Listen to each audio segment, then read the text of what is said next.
Magandang araw po sa inyong lahat. Ang kwentong maririnig nyo ngayon ay tungkol kay Bibong at sa kanyang dalawang kaibigan na sina Jomar at Romulo. Sila'y mga kabataang minsang naging pasaway at nakakagawa ng mga bagay na hindi tama. At sa hindi inaasahang pangyayari, gawa ng wala silang pantustos sa kanilang pag-aaral, ay nakuha nilang magnakaw sa isang gusali. May nakita silang isang nilalang doon na hindi inaasahan. Isang malupit na aswang. Sa gitna ng takot, panganib at kaguluhan, paano kaya sila makakaligtas sa tiyak na kamatayan? Ngunit bago po ang lahat mga idol, huwag po nating kalimutan na mag-subscribe at i-hit ang notification bell sa aking YouTube channel na Apong Isaac at The Voice Addict para sa mas marami pang makapigil hiningang kwentong aswang at katatakutan mula sa mundo ng kababalaghan. Umpisahan na po natin ang kwento. Lo, halika na! Kain na po tayo! Mamaya na ako, Apo. Sige na, mauna ka na. Tatapusin ko lang tong ginagawa ko. Ano po ba yung ginagawa nyo? Kanina pa po kayo dyan eh. Hindi pa rin po kayo tapos. Hindi pa po ba kayo nagugutom? Ako kasi kanina pa kumakalaman tiyan ko eh. Hindi pa nga, Apo. Sige na. Kailangan kong tapusin tong ginagawa ko. Hindi to pwedeng maabala. Lalo na't isa itong mutya. Mababawasan ang bisa nito kung pahinto-hinto ang gawa. Isang mutya? Anong klaseng mutya po yan, Lo? Heto, tignan mo. Ito ang mutya ng luha ng pusa. Mutya ng luha ng ano, Lo? Pusa? Nagbibiro ho ba kayo? Hindi. Bakit naman ako magbibiro sa'yo, pambihira ka? Patingin nga po niyan. Aba, mukha nga pong pinatigas na luha, ano? Pero, talaga po bang galing sa pusa yan? Sa pagkakaalam ko po, hindi naman umiiyak ang mga pusa eh. At sino namang may sabi sa'yo na hindi umiiyak ang pusa? Lahat ng may buhay sa mundo, may kakayahang umiyak, lalo na kapag nasasaktan. Ultimo langgam, umiiyak ang mga yan. Kaya huwag kang magdunong-dunungan at baka kutusan kita dyan. Inaabala mo ko dito. Si Lolo naman, mainit naman kagad ang ulo eh. Relax lang po, Lo. Syempre, hindi pa naman po kasi ako nakakakita kaya hindi po ako naniniwala. Ay, tanga! Ewan ko sa'yo. Mabuti pa umalis ka na dito sa harap ko at baka mamaya mas lalong hindi ko tumatapos. Lolo naman eh, nagtatanong lang naman po ako sa inyo eh. Nililinaw ko lang kung talaga bang may luha na lumalabas sa mga mata ng pusa. Kasi naman ang alam ko umiiyak lang sila sa pamamagitan ng pagnyaw o pag-iingay. Oo na, sige na, tama ka na. Pambihira itong batang ito, napakakulit mo. Tama po ba talaga ako o ayaw nyo lang magsabi ng totoo? Ano ba kasi talaga yan? Pwede po bang akin na lang yan pag natapos nyo? Magandang pamorma yan eh.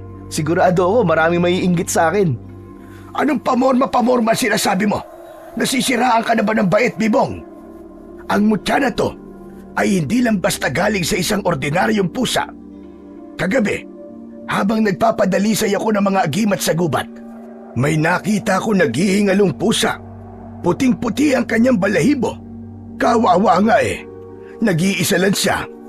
Binantayan ko para maski sa huling hininga niya, maramdaman niyang may karamay siya. Tapos yun, nakita kong lumuha siya. Tapos nahulog ito sa kanyang mga mata. Nang pulutin ko, naglaho bigla yung pusa. Ha? Naglaho? Mas lalo naman pong di ka panipaniwala yung bagong kwento nyo. Mukhang kwento nga lang po ng alamat yun Oo, mukhang alamat. Pero totoo ito, Bibong. Ito ang tatandaan mo, ha? Hindi lahat ng hindi mo pa nararanasan o nakikita ay gawa-gawa na kagad. May mga bagay sa mundo na hindi mo kayang ipaliwanag, pero totoo pa rin. Kaya iwasan mo yung mga walang galang na komento mo. Baka sa ibang tao mo pa masabi, mabatukan ka pa sa katangahan mo. Marunong kang tumawa, pero sana matuto ka ring makinig at mag-isip. Napakamot sa kanyang ulo ang binata, pero naging interesado na siyang bigla sa ginawa ng kanyang lolo. Naupo ito sa tabi niya at pinanood ito habang ginagawa ang agimat. Sige na nga, Lo. Hindi na ako kontra. Pero, Lo, di mo pa sinasagot yung tanong ko, kung pwedeng akin na lang yan, ha? Di ba marami ka naman ng agimat, eh. Sige na, para pogi naman akong tignan. Abat makunat talaga yung kokote mo, ano? Kanina ko pa sinagot yung tanong mo. Hindi pwede. Eh bakit naman po? Bakit hindi pwede? Abay, hindi laruan ng mutya, Bibong. Hindi mo to pwedeng gawing pandekorasyon lang. May lakas itong hindi mo maintindihan. Kapag hindi mo nagamit ng tama, baka mapahamak ka. Kaya wag mong inuugali yan. Bastang nanghihingi ng bagay na hindi mo alam ang kapalit. Kapalit? Ano pong ibig sabihin nun, Lo? May kapalit pala yan? Abay, oo naman. Ang bawat mutya ay may kaakibat na responsibilidad.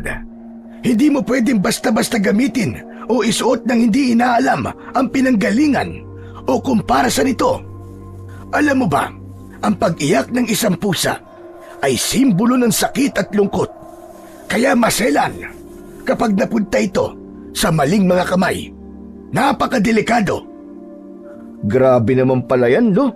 Akala ko pa naman bukod sa pamorma pwedeng gawing lucky charm. Iba ang mga lucky charm sa mutya. Kasi ang tunay na mutya, buhay yan. May koneksyon ito sa kalikasan, sa kaluluwa, at sa di nakikitang mundo.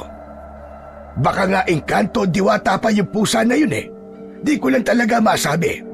Pero posible yun. Kaya kung hindi mo pa kayang intindihin o tanggapin ang mga ganitong bagay, huwag ka na munang makialam. Doon ka na muna. Chupi! Lolo naman, oh. Sige po, gets ko na. Sorry na po. Hindi ko na po yan babastusin. Makikinig na po ako sa inyo. Mabuti naman kung ganon. Dahil darating din ang araw na mauunawaan mo ang lahat. Hindi ngayon, pero sa tamang panahon. Hanggat nandito pa ako, sisikapin kong maituro sa iyo ang lahat ng nalalaman ko at kung ano ang tama. Po? Teka po. Tama po ba yung narinig ko? Tuturuan niyo po ako? Kung ganun, pwede na po akong sumama minsan kapag nagpapadalisay ka ng mga agimat niyo? Pwede naman. Basta, handa ka nang makakita ng mga nilalang na hindi mo akalaing totoo. Tulad ng kapre, tikbalang, mga engkanto, maligno at iba pa. Sige, sa susunod, isasama kita. Pero siguraduhin mo na buo ang loob mo. Kaya ko po yun. Yun lang naman pala. Basic na basic lang sa akin yun, Lo. Ay, yabang nito. Lolo naman, mana lang po ako sa inyo. Pero Lo, di ba may kapangyarihan po mga mutya? Yung luha po ng pusa na yan, ano pong kapangyarihan yan? Akala ko ba tapos ka na magtanong? Hindi pa pala. Justin bata ni Re. O sige, ang kapangyarihan nito ay nag-iiba. Depende sa uri ng panganib na darating. Parang nakikisama siya sa kung anong kailangan ng may hawak. Hanep pa. Magaling palang mutya na yan Parang may sariling isip. Oo naman. Buhay ang enerhiya nito. Kung ang kalabay mo'y mangkukulam, magbibigay ito ng panangga. Kung engkanto naman, maglalabas ito ng liwanag na hindi nila kayang tignan. At kung mga aswang naman o demonyo, kayang ilantad ng mutya ang tunay nilang anyo. Kaya din itong tumunaw ng mga aswang. Ganun po pala yun. May iba pa itong kapangyarihan. Teka, aalalahanin ko lang. Ano nga ba yon? Alam ko na. Nako. Teka, mali yata. Hindi ko na yata matandaan. Naku, Lo, mahirap po yan. Paano nyo magagamit ng mahusay ang mutya na yan kung hindi nyo alam kung paano gamitin? Hindi problema yon. Dahil ang bawat mutya na galing sa kalikasan ay may kanya-kanyang gabay. Kahit hindi maalam ang may tangan nito, ibubulong ito sa kanya kung paano gamitin. Wow! Astig naman pala, Lo. Kaya lang, malas kapag kasama pala sa kapangyarihan ng mutya ay yung nyaw-nyaw kapag nasasaktan sa pakikipaglaban. Tumigil ka! Huwag mong gawing biro ito, Bibong. Baka magalit sa iyo ang mutya o ang gabay nito. Tandaan mo, respeto ang isa sa puhunan dito. Dahil ang kapangyarihan ng mutya nakadepende rin sa puso ng humahawak. Pasensya na po, Lo. Nagbibiro lang naman ako eh. Hindi na po mauulit. Tandaan mo, Apo, lahat ng mutya, kahit gaano pa kalakas, walang silbi sa pusong marumi. Opo, Lo. Tatandaan ko po. Importante ang mga ganitong agimat, lalo pat nakatira tayo sa ganitong klase ng lugar. Alam mo ba, dati, nung ako ay bata pa, nakatira pa kami dati sa ibang lugar at may nangyaring hindi maganda. Pero buti na lamang, isang magaling at matapang na antingero ang tatay ko, kaya nailigtas kami sa tiyak na kapahamakan. Hala? Totoo, Lo? Bakit po? Ano nangyari? Muntik na kaming masakop ng mga aswang noon. Nagsimula yon nang may isang mag-anak na lumipat sa baryo namin. Pagdating pa lang nila, hindi na naging maganda ang reputasyon nila dahil masasama ang ugali tapos mga walang pakisama. Hindi lumalabas ng bahay at iba pa. Tapos alam mo, mula nang dumating din sila, nagsimula na yung tuwing gabi umaalulong yung mga aso. Talagang nakakakilabot, Apo. Tapos, nagkaroon pa ng serye ng patayan, hindi lang ng hayop, pati ng mga tao. Hala? Grabe naman po, Lo. Hindi lang po ba kwento yan? Hindi kwento to, Apo. Totoo ito. At hindi ko makakalimutan ang gabi nung dinukot yung bata sa kapitbahay namin. Ha? May dinukot na bata ang aswang? Iyon ang hinala. Pero walang gustong magsalita. Ang mga tao sa baryo namin noon, takot. Takot na takot silang lahat. Hanggang isang gabi, nakita mismo ni tatay yung isang nilalang na lumipad. May mahabang kuko at pulang mga mata. Hindi siya tao, hindi rin hayop. Siya ay isang aswang. Ano pong ginawa niya, Lo? Nung makita niyo po yung aswang? Abay, nilabanan niya. Hindi siya nagdalawang isip. Ginamit niya ang isa sa pinakamakapangyarihang agimat na nakuha niya sa buntot ng tikbalang. Wow! Lo, sige po. Ituloy niyo pa po yung kwento. Ang ganda. Napatay po ba yung aswang sa gabing yun? Hindi. Pero ang ginawa ng tatay ko, nilusob niya yung bahay ng dayong pamilya. At alam mo ba kung ano ang nakita niya? Ano po, Lo? Mga tao. Lolo naman eh. Ano namang klaseng kwento yan? Akala mo siguro tapos na kagad ang kwentuhan eh. Pero teka lang, pakinggan mo tong mabuti. Oo nga, mga tao ang nakita niya ron. Nakaupo sa sala. Parang normal lang. Parang walang nangyayari. Pero alam ng tatay ko, may kakaiba. Alam ni tatay na sila nga yung mga aswang. Teka, Lo, paano nangyari yun? Kung mukha naman palang normal na tao, paano niya po nasabing sila talaga yung mga aswang? Simple lang, Apo. Lahat sila. Walang anino. Ano, Lo? Walang anino? Tama ka. Kahit tirik ang buwan sa labas at bukas ang ilaw sa loob ng bahay nila, wala man lang kahit kapirasong anino na nagbumula sa kanila. Kaya dun pa lang, alam na ng tatay ko, hindi yun mga normal na tao. Isa pa, naaamoy niya. Iba ang amoy nila. Parang bulok na karne na hinaluan ng usok. Anong ginawa ni Lolo nun? Nilabanan po ba niya? Hindi siya basta-basta sumugod. Alam niyang delikado. Kaya kumuha siya ng isang bagay mula sa bulsa niya. Isang puting bato na tinatawag na batong liwanag. Kapag itinapon mo yun sa harap ng isang nilalang ng dilim, hindi sila makakagalaw. Ginamit niya, Lo? Oo, tumayo siya sa tapat ng pinto at sabay sigaw ng orasyon. Nang tumama ang batong liwanag sa sahig ng bahay, biglang nagsilabasan ang tunay na anyo ng mga yon. Yung ama, naging isang mapanganib na baboy ramo. At yung ina naman, naging dambuhalang uwak na may mukhang tao. At yung anak, humaba ang dila at nagkaroon ng sungay. Naku po, Diyos ko. Ano nangyari pagkatapos?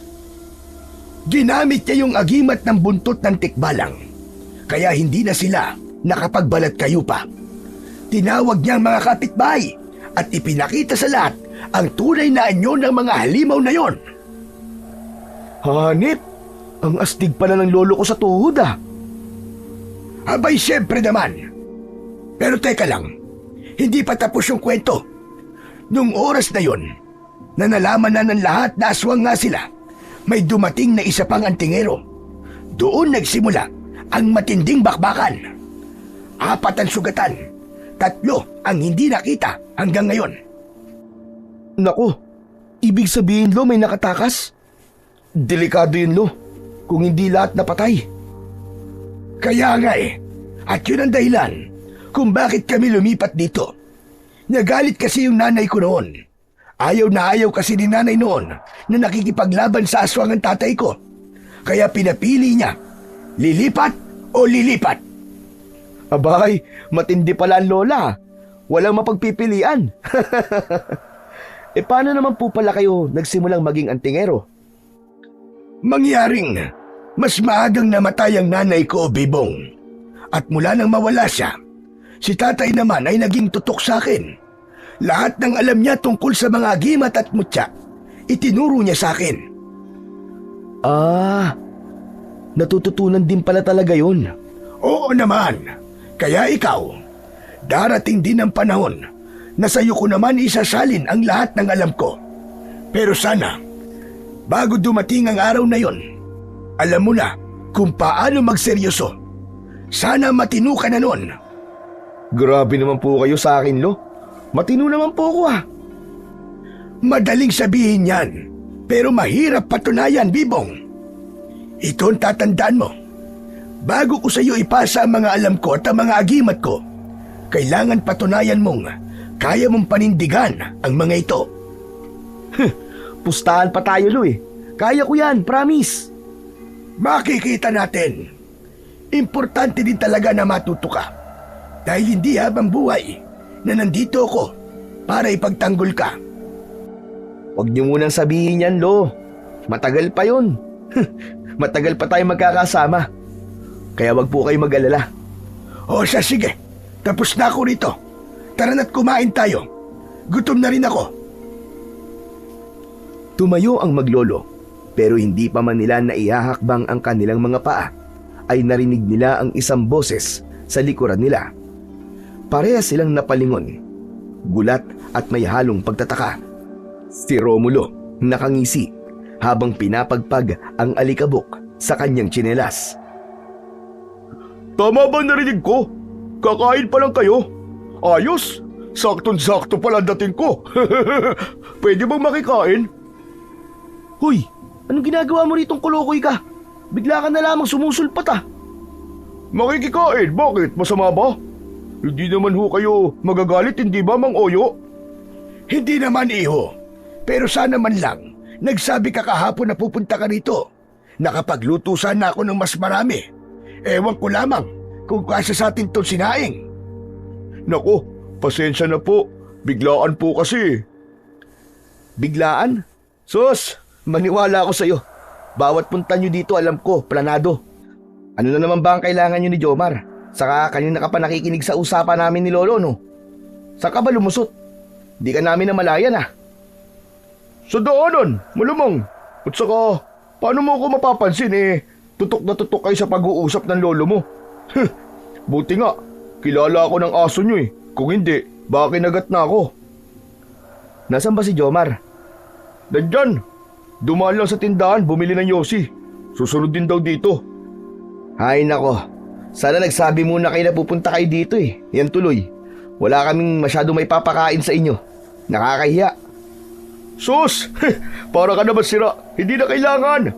Hindi naman kami mga tagalungsod para mag-inarte kung ano ang meron eh. O siya, sige. Maiwan ko muna kayo. Titignan ko lang kung may mailuluto pa akong dagdag. Baka may naiwang tinapa. At kung wala, abay, baka itlog na lang ang ulam natin. Kahit asin at kanin lang, Lo. Basta may kasamang masayang kwentuhan. Panalo na yun. Umawa silang tatlo habang si Mang Oyo ay nagtuloy na sa kusina. Naiwan si Bibong at Romulo sa may bangko sa gilid ng bahay at ipinagpatuloy ang kanilang pag-uusap. O yun na nga, bakit nga pala kayo na parito? Bakit biglaan yata? May plano kasi kami ni Jomar. Siyempre bilang kaibigan, kasama ka. Ano na naman bang kalokohan yung plano nyo ni Jomar ha? Nung huling plano nyo, nabulilyaso yun eh. Abay palpak, muntik pa tayong mauwi sa kulungan. Ibubulog ko lang sa'yo. Baka mamaya marinig di Mang Oyo eh. Alam mo na, baka mag-alboroto yun. Ano ba kasi yun ha? Magnanakaw kami ni Jomar ng mga bakal saka iba pang scrap sa sirang gusali sa bayan. Di ba, matagal naman ng abandonado yun. Kaya pakinabangan na natin. Ano, sama ka? Ano? Ano na naman yan, Romulo? Pambihira naman kayo, oo. Gagawa na naman kayo ng kalokohan eh. Hindi pa ba kayo nadadala? Aba, iba na yata ang tono mo ngayon ah. Bakit, ayaw mo? Hindi ka nasasama sa mga racket namin? Malalagot ako kay lolo niyan eh. Ayaw na ayaw niya mga ganyang kalokohan eh. Saka Chong, minsan minumulto na ako ng konsensya ko sa mga ginagawa natin eh. Ikaw, hindi pa ba? Sus, Ginoo ko. Hindi tayo mabubusog kapag puro takot at konsensya ang paiiralin mo. Saka ano ka ba? Tulad nga ng sinabi ko kanina, matagal nang abandonado yung gusali na yun. Wala nga pumupunta dun eh, kasi ang alam ng mga tao, pinamumugaran na multo yun. Pero hindi, kaya walang dapat na ikakonsensya. Saka Bibong, ang laki ng kita ron, sigurado kami. Nakita na namin eh, sa isang gabi lang, baka makaipon tayo ng 3 sako ng tanso. Alam mo naman na mahal ang tanso ngayon, di ba? Tapos, ipagbili natin kay Mang Elmer. Yak, humigit kumulang 5,000 kaagad yun. Kailan niyo ba pinlano ni Jomar? 1 linggo nang nakakaraan. Alam mo kasi itong kaibigan natin eh, may nakilala na nakatira malapit dun sa lugar na sinasabi ko sa'yo. Napaka-interesante talaga ng gusali na yun, Chong. Kaya yun, sinorbay na namin. Teka, di ba sabi mo, pinamumugaran ng multo yun? Hindi ba nakakatakot? Pambihira naman tong taon to. Maniwala ka naman sa mga multo-multo na yan. Sumama ka na. Sayang yung mga tanso doon, baka mabulok lang. Mas mainam na mapakinabangan na ng mga katulad nating mahigpit ang pangangailangan. Sayang yun, Chong. Ang daming pera nun. Ano, tatanggi ka pa? Pag-iisipan ko muna, Chong. Anong pag-iisipan muna? Mamayang gabi na yun eh. Sumama ka na. Teka, bukod sa konsensya mo, bakit ka nga pala tumatanggi na? Nagbago ka na o ayaw mo na kaming kabarkada? Huy, hindi naman sa ganun. Ang sa akin lang kasi, parang nagtanda na ako dun sa huli nating racket eh. Ah, yun ba? Kalimutan mo na yun. Alam mo, makinig ka sa akin. Sumama ka na, akong bahala sa'yo. Yung kikitain natin dun, di hamak na mas malaki kesa dyan sa pa-sideline mo na pagpasok sa construction. Isipin mo, sa pera na yun, mabibilan mo na ng gamot ng lolo mo at makakabili ka ng masasarap na pagkain yung dalawa. Nagkakamali ka, Chong. Si Lolo, mas gugustuhin nun na mag-ulam ng asin basta't malinis. Pero kapag ganun na masarap nga ang ulam, pero pag nalaman naman niyang galing sa nakaw, hindi yun kakain. Matindi ang prinsipyo ng lolo ko, baka akala mo. At alam mo yan. Saka, hindi ko basta-basta kakalimutan yung nangyari na yun eh. Muntik na tayong makulong eh. Huwag kang masyadong malakas ang boses. Baka mamaya marinig tayo ng lolo mo. Palayasin pa ako dito. Chong, pangako ko sa'yo, hindi tayo mapapahamak sa pagkakataong to. Walang bantay sa gusali na yon. Pulido ang plano namin ni Jomar. Wala kang dapat na ipag-alala. Sayang din to, Chong. Pwede rin tong pang tuition. Ay nako. Baka malaman to ng lolo ko eh. Malalagot na naman ako eh. Tayo lang naman tatlong nakakaalam eh. Hindi, Chong, pas ako. Pasensya na talaga. Hard pass. Pambihira naman, oo. Minsan na nga lang mag-aya, ipapahiya mo pa ako. Sus, ano namang klaseng itsura yan? Huwag mo na nga akong konsensyahin. Hindi ako tatablan yan. Alam nyo, dapat naman kasi, yung racket na hinahanap nyo, yung legal, yung parehas. Yun, sasama ako sigurado. Pero sa ganito, ayoko na talaga. Ayoko na, period. So hindi ka na talaga sasama? Hindi na nga. O sige, magkalimutan na tayo. Huy, Seryoso ba? sige kung Ikaw, yan ang gusto mo eh. O sige, pero popormahan ko na din si Joyce. Talo-talo na tayo. Oy, wag naman ganun, Romulo. Ako na ang nauna ng ligaw dun eh. Dami ko ng effort dun. Dami ko ng nalibre dun eh. Dadaanin mo na naman sa pagwapuan eh. Eh kung ayaw mo nang sumama eh, syempre, may kapalit yan. Si Joyce yun. O ano, deal? Anak ng pitong kagaw naman, oo. Sige na. Pag-iisipan ko kung sasama ako. Pero Romulo, huwag mong bastusin si Joyce ha. Hindi siya tulad ng ibang babae. Yan! Very good! Ganyan ang bibong nakilala ko. Basta mamaya 11:00 ng gabi. Dating gawi. Bahala kayo. Teka, nasan ba si Jomar? Nandun sa may eskinita, sa katapat ng tindahan ni Aling Pina. Kanina pa hinihintay yung sukli sa Yossi. Tagal yung tindere. Parang sinasala pa yata ang barya. Tumango si Bibong. Napatingin siya sa kalsada at tinanaw kung darating pa ang isa nilang kaibigan. Nagkaroon ng sandaling katahimikan sa pagitan nila ni Romulo. Ngunit ang katahimikang yon ay nabasag nang makarinig sila ng malalakas na sigaw mula sa paparating na binata. Ah! Tulong! Tulong! Agad na napatayo ang dalawa nang makilalang si Jomar ang humahangos. Takot na takot at pawis na pawis. Habol nito ang kanyang hininga nang makalapit sa dalawa niyang kaibigan.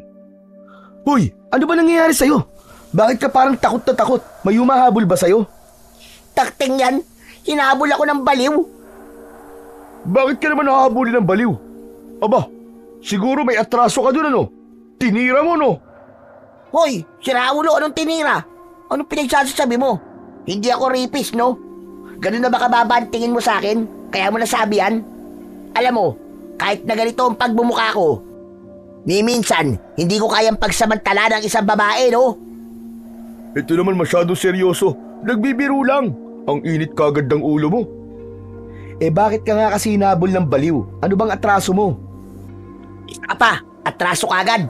Di ba pwedeng pinagtripan lang ako noon, kaya ako hinabol? Eh bakit ka naman kasi tumatakbo? Kung di ka tumakbo, hindi ka sana nun hinabol. Ano ba? Basic! May saltik ka rin, no? Sige, pagkaisahan niyo ako. O siya, sige na. Tama na nga. Mabuti pa tara na sa loob. Kumain na tayo. Kanina pa ako nagugutom eh. Mamaya na lang natin tuloy itong usapan na to. Ayun! Mabutit sinabi mo yan. Ito talaga yung gustong-gusto kong parte kapag nagpupunta ako sa inyo eh. Yung kainan. Ganun ba? Kaso, malas mo ngayon kasi wala kaming ulam. Magdidildil tayo ng asin. Ano? Bakit naman? Eh kasi nga, hindi daw tayo nagpasabi. Sa bagay, sayang. Akala ko pa naman, adobong baboy. Pwede naman adobong kanin. Hay nako, tara na nga, kain na tayo. Pumasok na ang tatlo sa loob ng bahay ni Nabibong. Diretso sila sa kusina kung saan nakita nila ang matanda na abala na sa paghahanda ng kanilang makakain. Umupo sila sa bangkong kahoy. Si Jomar, Bibong at Romulo ay matagal nang magkakaibigan. Simula pa lamang ng elementarya ay magkakakilala na sila. Ang tawag nga sa kanila noon ay ang tatlong kuneho dahil sa likas ang kanilang pagiging malikot sa klase. Palagi silang napapagalitan sa tuwing may nagagawang kalokohan. Si Bibong ang tumayong leader nila, samantalang si Romulo ang pinakamatangkad at may itsura sa kanila. Si Jomar naman ang bunso, tahimik at matatakutin, kaya palaging nagbibiro. Dati silang nakatira sa iisang baryo, ngunit nang lumaon ay lumipat na ng bahay si Romulo at Jomar sa kabilang baryo. Gayunpaman, hindi naputol ang kanilang koneksyon. Hindi nun naapektuhan ang kanilang samahan. Sila ay nasa ikalawang taon na ng kolehiyo at pare-parehong kumukuha ng kursong criminology. Samantala, naghain na si Lolo Oyo sa hapag at nagsimula na silang kumain. Oh, huwag kayong mahihiya. Kain lang kayo ng kain. Mga walang hiya kayo. Hala, grabe ka naman pre. Hindi naman. Sige na. Kumain lang kayo. Huwag niyong pakinggan niyang sutil na kaibigan niyo. Huwag kayong mahihiya. Nako, hindi po talaga mahihiya ang mga yan, Lolo. Dahil ang mukha ng mga yan, singkapal ng balat ng kalabaw. Hoy, grabe ka naman sa amin. Nagtawanan ang tatlo sa harap ng hapagkainan. Pero pamaya-maya pa, halos sabay-sabay din silang huminto nang mapansing sumeryoso bigla ang mukha ng matanda. Jomar Iyo, may itatanong lang ako sa iyo. Totoo ba yung balita na may natagpo ang bangkay sa lugar niyo? Usap-usapan ng mga tao. Aswang daw ang pumatay. Totoo ba yon? Yun po ang sabi nila. Kasi natagpuan yung bangkay, wakwak ang tiyan at wala nang lamang loob. Nakakatakot nga po kasi buntis pa naman po yung biktima. Kawawa naman. Ano ka mo, aswang? Naniniwala ka pala, Jomar, sa aswang? Nakakabakla ka, pre, ha? Umayos ka. Anong bakla? Tsaka, naniniwala ako sa aswang Nako, kung nakita nyo lang sana yung kalagayan ng bangkay, mapapaisip din kayo Karumal-dumal talaga yung nangyari sa kanya at walang tao makakagawa ng ganong kasamang pagpatay. Grabe! Alam mo, Jomar, kalokohan lang ang mga aswang na yan. Panakot lang ng mga matatanda sa bata yan para hindi gabihin sa paglalaro nung araw. Anong hindi? Totoo ang aswang, no? Alam mo bang, muntik na akong maging aswang dati? Sira ulo, joker ka talaga. Totoo nga! Nung high school yata tayo nun. Hindi po ba, Mang Oyo, kayo pa nga ang gumamot sa akin para mapawalang bisa ang pangaaswang sa akin? Oo, nakatandaan ko nga yun. Tinalian ka ni Lolo ng itlog sa tiyan. Tapos kinabukasan ng buksan yung itlog, may kakaibang mukha ng ibon ang nasa loob nun. O diba? Ganon sana ang magiging itsura ko kung hindi naagapan. Baka ngayon, wala na kayong kaibigan na gwapo. Lolo, saan banda? Wala naman ako nakikitang gwapo Anong san banda? Eto Pero alam nyo, mabuti na lang at naagapan talaga ako ni Lolo. At saka, mabuti na lang, magaling po kayo. Alam nyo, hindi talaga ako naniniwala sa mga aswang Pero mukhang kakaiba yung kwento nyo Lolo, paano mo nagawa na pagalingin tong kaibigan namin?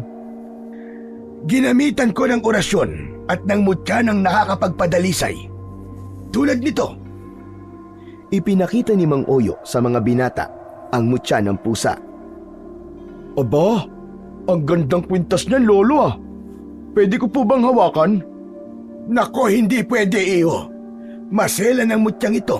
Hindi basta-basta pwedeng ipahawak sa iba. Ganun po ba? Pasensya ka na. Okay lang po, walang problema. Tulad sa aswang, hindi rin ako naniniwala sa mga ganyan Mga agi-agimat. Sus, kalokohan lang yan. Hoy, bunganga mo naman. Huwag ka naman magsalita ng ganyan dito. Baka nakakalimutan mo. Ang tingero si Lolo. Naiinsulto mo na siya sa mga sinasabi mo. Lolo, hindi ko po iniinsulto ang trabaho mo ha. Ang sa akin lang po sariling opinion lang. Pasensya na po. Hindi ko po sinasadya. Ayos lang. Sige lang iyo. May mga tao naman talaga na hindi naniniwala sa mga aswang. Ito ang apo ko hindi rin naniniwala. Pero ito ang sasabihin ko sa inyo. Totoo sila. At huwag niyong pangarapin na makakita pa kayo bago kayo maniwala. Tama si Lolo. Basta ako, naniniwala ako sa aswang. Hanggang ngayon nga po, Lolo, nasa akin pa rin po yung habak na ibinigay niyo sa akin Di ba po, pangontra po yun sa aswang? Oo, tama ka. Ibinigay ko sa iyo yun para di ka na maaswang ulit. Protection mo yon laban sa mga masasamang elemento tulad ng aswang. Teka, ikaw ba Jomar nakakita na ng aswang? Oo naman, Anong itsura? kamukha mo. Tignan mo tong taong to. Ang lakas talaga ng tililing. Hoy, di naman hamak na mas may itsura ako sa'yo, no? Yabang mo. Hindi naman kasi lahat ng aswang ay pangit. Ang mga aswang pare, kaya nilang magbago ng anyo. Kaya nilang gumaya din ng itsura ng ibang tao. Kaya huwag kang magtaka dahil posible naman talaga na may makahawig kang aswang. Tama ka. Ang mga aswang ay kayang manlinlang ng tao. Kaya mag-iingat kayo palagi. Dahil hindi lahat ng mga nakikita nyo o nakikilala nyo ay totoo. Ingat kayo sa mga mapagkunwari. Nako, mabuti pa ibahin na lang po natin ang usapan. Huwag na po yung aswangan at baka mamaya kung saan pa mapunta ang usapan natin Ah, oo nga pala. Malapit na ang pagtatapos ng klase nyo, hindi ba? Ano? May award ba kayong 3 sa recognition? Kailan nga ba ulit yun? Sa susunod na linggo pa po, Lo. Maganda sana kung makakabili tayo ng bagong sapatos at uniforme mo. Para naman, disente kang tignan habang umaakyat ka sa entablado. Ang kaso wala pa akong pera sa ngayon. Po? Lo, hindi naman po kailangan yun Wala naman po akong award Ay, wala ba? Akala ko kasi meron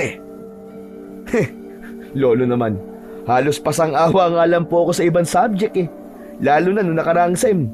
Hindi ko nga alam kung papasa pa ako sa major naming criminology, Lo. Hala ka! Aba dapat doble kayod ka na, apo. Hindi pwede ang ganyan kung gusto mo maging pulis. Hindi ba ito yun ang pangarap mo? Opo, Lo. Pangarap ko po talaga yun. Kaya nga po, nagsusumikap po ako kahit papano. Medyo mahirap lang po talaga nung nakaraan kasi sabay-sabay po ang projects Saka yung group work. Tapos yung grupo ko pa tamad. Halos lahat ako na gumawa. Aba, maski di ka pasok, deserve mo pa rin magkaroon ng bagong damit at sapatos, Chong.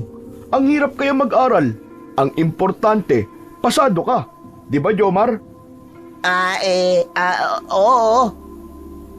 Gusto ko nga sana kaso wala Mas lalong humihirap ang buhay. Pataas ng pataas sa mga bilihin. Tapos yung sahod naman, hindi tumataas. Yung mga presyo ng pananim, pababa ng pababa. Alam niyo po, Lo, huwag niyo po masyadong inaalala ang apo niyo. Kayang-kaya po niya ang sarili niya. Magagawa niya po ng paraan yun. Kung talagang gusto niya. Aanhin ko nga kasi yun. Hindi nga kasi ako aakyat ng stage. Pambihira naman kayo, oo. Pumasa tayo, di ba? Baka naman pwede na rin yung kahit konting salo-salo lang. Correct. Mainam din yung may konting salo-salo na magaganap kahit tayo-tayo lang. Di ba, Lolo? Mag-aambag kami ng pera. Wala namang problema sa akin yon. Basta may budget, sige, ipagluluto ko kayo. Gagawa ko ng espesyal. Baka kalderetang kambing o di kaya naman tinolang manok na native. Wow, ayos! Panalo po talaga kayo, Lolo Oyo. Yan ang lolo ng bayan. Wala talagang kakupas-kupas, Lo. Sus, binola niyo na naman ang lolo ko. Lakas talaga ng mga dila niyo, Chong. Lo, Huwag niyo po muna silang patulan. Huwag na muna nating isipin yung handa-handaan na sinasabi nila. Saka na lang po kapag graduation na. Malayo pa naman po yun eh. Makakaipon pa tayo. Yan ka na naman. Kinontra mo na naman. Sige na, ituloy nyo na yung pagkain nyo. Saka na lamang natin pag-usapan ng salo-salo na gusto nyo. Ipinagpatuloy nila ang kanilang pagkain. Nang matapos, nagtulong-tulong ang tatlo sa pagliligpit ng kanilang pinagkainan at sila na din ang naghugas ng pinggan. Bagay naman na labis na kinatutuwaan ng matanda sa dalawang kaibigan ni Bibong. Walang alam ang matanda sa mga ginagawa nilang kalokohan. Tumambay ang tatlo sa sala, samantalang si Lolo Oyo naman ay pumunta na sa likod ng kanilang bahay para naman asikasuin ang kanilang mga alagang hayop. Napatingala sa bubong si Romulo. Pre, tignan mo. Sira na pala tong bubong nyo eh. Ang dami ng butas. Kaya nga madami na talagang sira yan. Wala naman kasi kaming perang pampaayos eh. Yung pera na kinikita ko sa pagsa-sideline nauuwi lang sa mga gastusin namin dito. Tsaka sa school. Ang hirap talaga maging mahirap. Alam mo, Chong, kung ako sa'yo, pumayag ka na kasi na sumama sa amin ni Jomar. Huwag ka nang pakipot pa. Para ka naman chicks eh. Saka, huwag ka mag-alala. Mag-iingat naman tayo eh. Bakit? Ayaw mo ba sumama, Chong? Ano nangyari? Takot daw. Baka daw mabulilyaso ulit. Sos, madali lang tong racket natin na to ngayon, tol. Wala kang dapat na ipag-alala. Yan nga din ang sinabi ko sa kanya. Kaso, ang hirap namang kausap. Natatakot na kasi talaga ako eh. Kasi nga, baka mamaya, yan ang ikasira ng kinabukasan ko. Mga Chong, gusto kong makagraduate ng college. Gusto kong maging pulis. Kapag nakulong tayo, wala na. Paano pa tayo gagraduate? Kita mo? Hirap kausap, di ba? Hayaan mo na kung ayaw niya talaga. Ha? Sigurado ka ba? Eh di ba, gagawin nga natin to kasi. O bakit? May nangyari ba sa inyo, Jomar? Alam mo, Chong, nasa ospital kasi ang nanay ko eh. Kailangan ko ng pera. Kaya maski hindi naman talaga maganda ang pagdanakaw, gagawin ko ulit. Si nanay kailangan maoperahan eh. Alam ko, konti lang yung makukuha natin doon kumpara sa gastusin sa ospital. Pero alam ko, Chong, malaki na may tutulong nun. Lalo na sa pambili ng pagkain o kaya naman pambili ng gamot. Pandagdag din yun eh. Kaya nga, gusto ko sana naming isama kasi mas marami ang makukuha natin kapag tayo magkakasama. Ganun ba? Pero hindi ba parang ang pangit naman nagagawa ka ng masama para dun? Ayos lang yun. Kailangan talaga kapit na sa patalim eh. Wala naman akong ibang mapagkukunan. Pero ayos lang din talaga kung ayaw mo sumama. Hindi kita pipilitin. Kami na lang ni Romulo. Eh di umuwi na tayo. Wala naman tayong gagawin dito eh. Mabuti pa sa inyo na lang ako makitulog. Uwi kayo? Oo, nakakahiya naman kung dito pa kami tutuloy. Eh ayaw mo naman pala sumama. Teka lang. Sige na. Sasama na ako. Sabi ko na eh, di mo kami kayang tiisin eh. Ayos! Yan ang gusto ko sa'yo, Bibong. Bibong-bibo ka talaga. Oo na. Para naman akong bata na inuuto nyo eh. Hindi ka namin inuuto ah. Di ba pwedeng masaya lang kami? Kaya nga naman, hayaan mo, Chong, mag-iingat talaga tayo. Pinapangako ko na wala tayong magiging problema. Saka huwag ka mag-alala. Last na talaga to. Tama, last na to. Pagkatapos ito, legit na tayo. Focus na tayo sa pag-aaral, sa pangarap, tsaka sa pagiging pulis. Tama. Swear to God. Pagkatapos nga nito, wala nang kabalbalan. Kailangan na natin talagang ayusin ang mga buhay natin. Sige. So ano? Anong magiging plano? Ganito, alas 11 ng gabi, pupunta tayo sa likod ng abandonadong gusali. May butas dun sa likod. Hindi siya halata sa daan, Kasi natatakpan ng mga damo. Tapos, dadaan tayo sa fire exit sa loob. Nandun yung mga luma at kalawangin na bakal. Karamihan, frame ng mga luma nilang mesa, silya, pati yung ibang gamit na iniwan na nila doon. Tapos, may mga tanso doon. Marami talaga. Dadalhin natin yung sako, yung crowbar, tsaka kutsilyo. Pambaklas lang ah, hindi panlaban. Ayos ah. Buo na pala ang plano eh. Naplansya nyo na. Siguro ang mabuti nating gawin ngayon, matulog na tayo. Magpahinga para hindi tayo antukin mamayang gabi. Mabuti pa nga, para mamayang gabi, trabaho na. Pagkatapos magkasundo, agad na nag-ayos ng higaan ng tatlo. Sa maliit na silid ni Bibong, naglatag sila ng mga banig at kumot. Si Romulo ang kumuha ng mga unan mula sa itaas ng aparador, habang si Jomar naman ay abalang pinaplansya gamit ang kamay, ang lukot-lukot na kumot para raw presko sa balat. O ayan na, ayusin nyo ng posisyon nyo. Madami-daming oras pa ang itutulog natin. Tama, tahimik na. Wala na muna maghaharutan ha. Bawal ang antukin mamayang gabi. Humiga si Jomar sa gitna, habang si Romulo sa kaliwa at si Bibong sa kanan. Malapit sa bintana, tahimik, isa-isang pumikit ang mga mata. Sa kabila ng lamig ng simoy at ginhawa ng pagkakahiga, hindi agad dumapo ang antok sa kanilang mga mata. Ngunit hindi nagtagal, isa-isa silang nadala ng antok at napapikit na rin. Mabilis na lumipas ang oras. Eksakto 11:00 ng gabi ay naghanda na ang tatlo. Tahimik silang nag-ayos. Nakasando at shorts lamang sila. Bitbit ang mga sako at mga gamit na inilagay sa isang lumang backpack. Ingat na ingat nilang binuksan ang bintana ng kwarto at doon sila lumabas na tatlo. Ekspertong-eksperto na sila sa hindi paglikha ng ingay. At nang matapos, masiguro na wala ng tao sa labas at di nagising ang matanda, mabilis silang tumakbo palayo. Naglakad sila papunta sa lugar kung saan ipinarada ni Romulo ang kanyang sasakyang tricycle.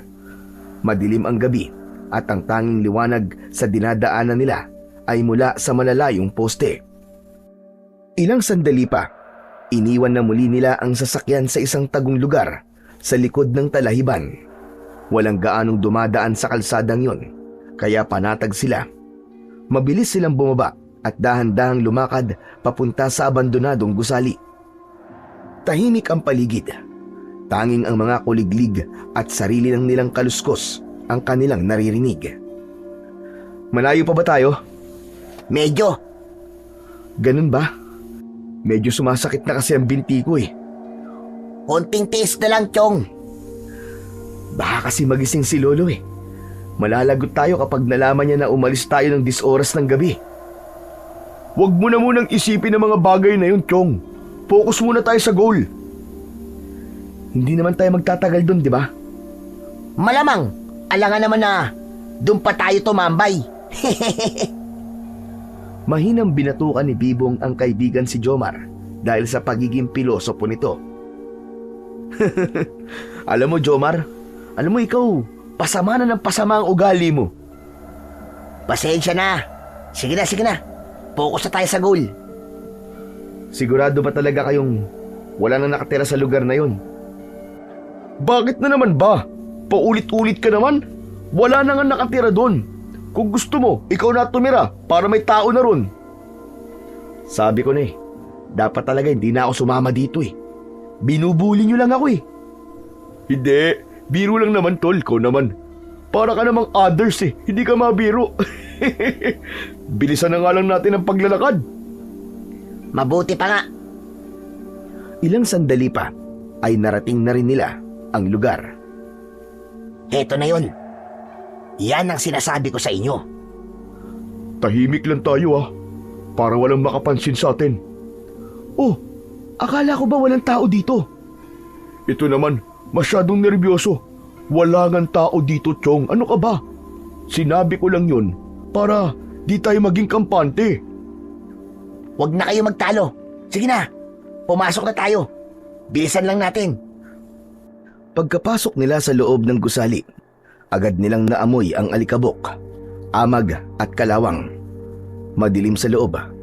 Tanging ang liwanag ng maliit na flashlight ni Bibong ang nagsisilbing gabay nila habang dahan-dahan silang naglalakad papasok. Grabe, nakakatakot nga pala tong lugar na to, no?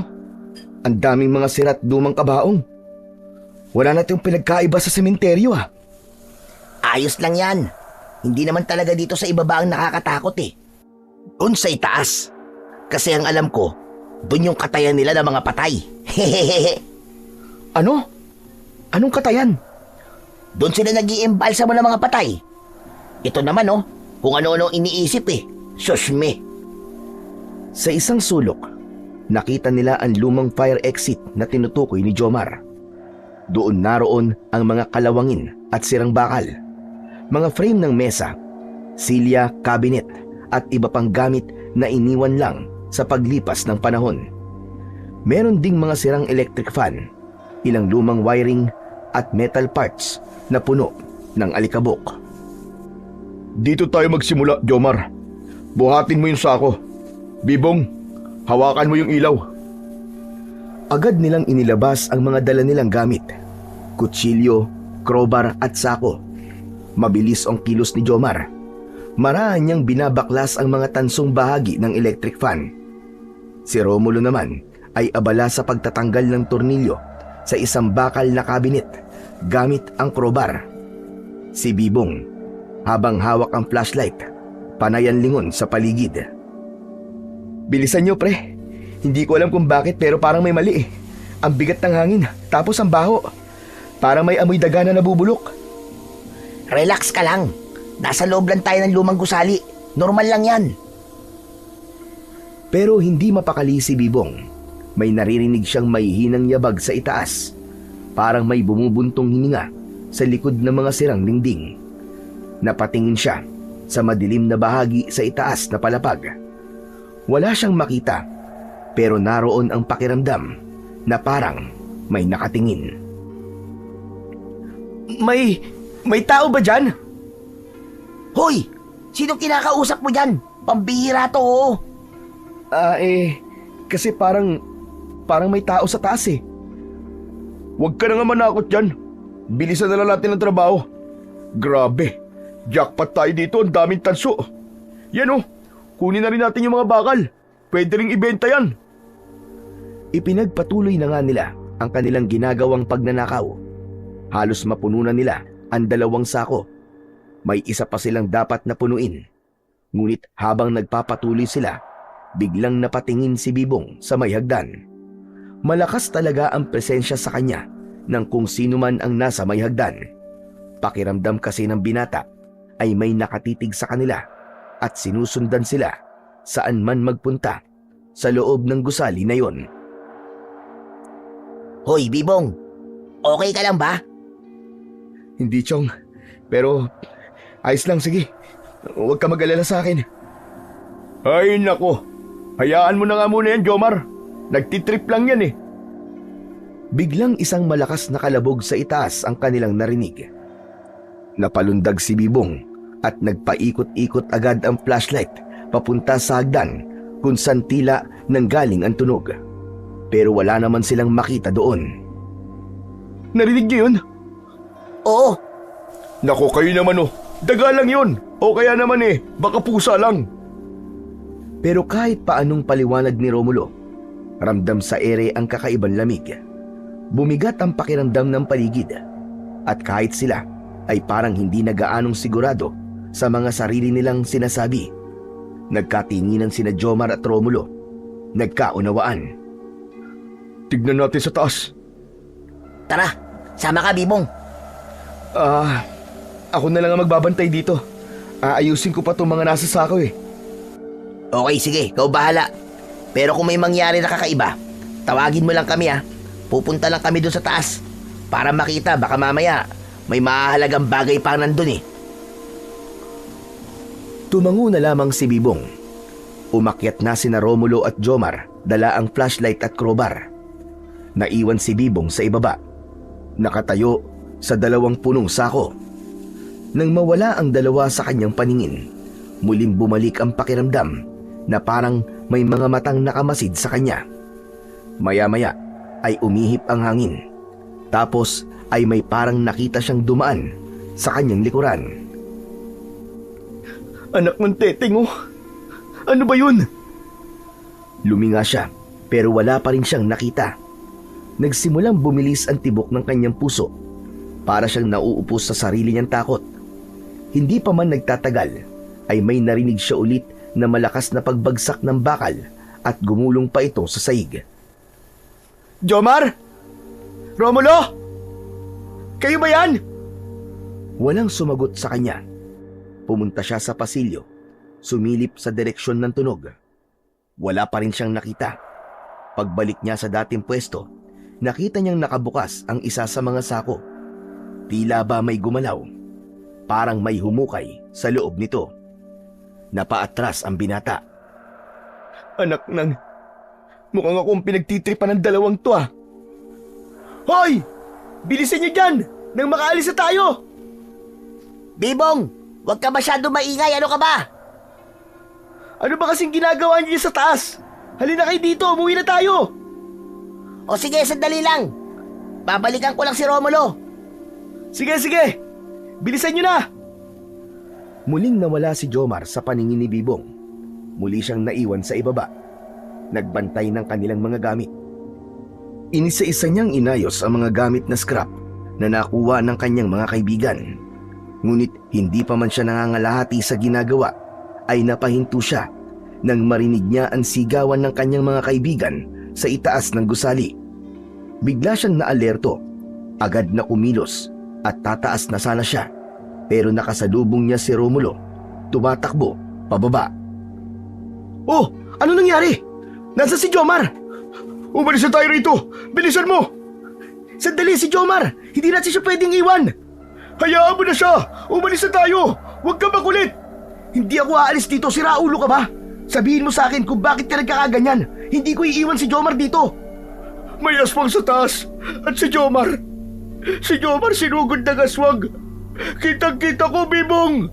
Ano? Paano nagkaroon ng aswang dito? Hindi ko alam. Mamaya na tayo mag-usap.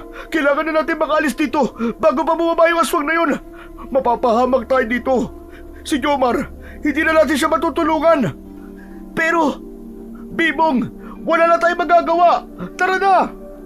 Pero paano yung mga ninakaw nating gamit? Iiwan na lang ba natin yun dito? Oo, lagyan naman oh. Tara na! Magkasabay silang tumakbo palabas ng gusali. Halos madabada pa sila sa pagmamadali. Sa likuran nila, nakarinig si Bibong ng mga yapak. Kasabay nito ay ang malakas na ungol. Para silang hinahabol. Si Bibong, bagamat nakakaramdam na din ng takot, ay paminsang-minsang lumilingon. Umaasang makikita si Jomar na sumusunod, pero wala. Mas lalo siyang nataranta. Ano ba? Huwag kang lingon ng lingon! Bilisan mo, Bibong! Patuloy silang sumibad palabas ng gusali hanggang sa makarating na sila sa likod. Hindi na sila lumingon pa. Sumuot sila sa butas at nagpatuloy sa pagtakbo hanggang sa makarating sa kanilang sasakyan. Sandali lang, Chong! Ano ba talaga nangyari sa inyo? Pwede mo bang ipaliwanag sa akin? Malayo na tayo sa gusali. Wala na yung aswang na sinasabi mo. Si Jomar, nasan pa talaga siya? Chong, wala na siya. Baka patay na siya, Chong. Ano? Anong patay na? Hindi ka ba nakikinig? Baka patay na si Jomar. Sinabi ko na sa'yo, di ba? May aswang sa gusali na yun. Maniwala ka sa akin, hindi ako nagbibiro. Patawarin mo ako, Bibong. Wala akong nagawa nung bigla na lang siyang dambahin ng aswang. Baka nga sa mga oras na to, nilalantakan na siya ng aswang na yun. Hindi pwede. Babalikan ko siya. Anong babalikan? Nababaliw ka na ba? Sige, kung di na talaga kita mapipigilan, sige, bumalik ka. Pero kunin mo muna to. Dahan-dahan niyang inilabas mula sa bulsa ang isang kwintas. Nanlaki ang mga mata ni Bibong nang makilala ito. Yun ay walang iba, kundi ang mutya ng luha ng pusa. Baka sakali sa'yo gumana. Walang kwenta kanina yan eh. Di man lang tumalab sa aswang na yon. Wala yung kapangyarihan sa akin. Teka, bakit nasa iyong kwintas na to? Kinuha mo? Ninakaw mo kay Lolo? Nilapitan ni Bobong si Romulo. Agad na kinuwelyuan at halos handang sapakin dahil sa galit. Hayop ka, Chong. Makati talagang kamay mo. Talo-talo na talaga. Pati ang lolo ko, nagawa mo pang pagnakawan. Hindi ka lang traidor na tao. Tunay ka rin na magnanakaw at makasarili. Hindi ko naman sinasadya eh. Natukso lang ako. Sorry. Sorry na talaga. Wala akong pakialam sa sorry mo. Ngayon mas kailangan kong balikan si Jomar doon. Kasi baka mamaya baka ginawan mo lang siya ng masama eh. Tapos gusto mong palabasin na aswang ang pumatay sa kanya. Hindi ko magagawa yun, Chong. Maniwala ka naman sa akin. Hindi ko sasaktan si Jomar, no? May aswang talaga. Nakita ko yung aswang. Kinuha ni Bibong ang kwintas at mabilis na inilagay sa kanyang bulsa. Hindi na siya nag-aksaya ng oras, ni hindi nilingon ni Romulo nang marinig niyang umandar na ang tricycle nito para umalis. Tumakbo na siya pabalik ng madilim at delikadong gusali. Habang papalapit, ramdam niya ang malamig at mabigat na hangin. Parang may mga matang nanonood sa kanya sa dilim. Pero hindi siya nagpatinag. Isinuot niya ang kwintas. Pagsuot niya nun, ay naramdaman niyang tila nagkaroon siya ng tapang na magpatuloy. Para kay Jomar. Para kay Jomar gagawin ko to. Para sa pagkakaibigan. Hinigpitan niya ang hawak sa mutyang nakatapat sa kanyang dibdib. Saka siya pumasok sa loob. Determinado at handang harapin ang kung anong nilalang na naghihintay sa loob. Pagkapasok sa loob, agad niyang tinawag ang kanyang kaibigan. Jomar! Jomar, nasan ka? Jomar! Ngunit walang sumasagot. Masyadong tahimik sa loob. Nagpatuloy siya sa pagtawag sa kanyang kaibigan. Wala na siyang pakialam kung malakas ang kanyang tinig. Mas gugustuhin na rin niyang may makatawag ng pansin sa kanya para tuloy makahingi siya ng tulong sa iba. Tinungo niya ang puno ng hagdan. Ngunit bago pa siya makaakyat, nakarinig siya ng boses, pero hindi mula kay Jomar. Boses yun ng isang matandang babae. Pinakinggan niya itong mabuti. Tapos ay maingat na humakbang habang sinusundan ang paos na boses. Tulog! Tulog! Tulugan mo ko! Parang awa mo na! Biglang nagliwanag ang suot na mutya ni Bibong. Sa tulong nito, mas naging maliwanag ang buong paligid. Agad niyang nakita ang isang nakatalungko, gusgusin at sugatang matandang babae. Nakasubsob ang ulo nito at umaalon ang balikat sa pag-iyak. Lola! Lola! Kayo po ba yung humihingi ng tulong? Habang papalapit siya, napansin niya ang kakaiba sa matanda. Ang mga kamay nito ay tila mahaba at matutulis ang mga kuko. Ang anino ng matanda sa sahig ay hindi normal. Hugis hayop ito, hindi tao.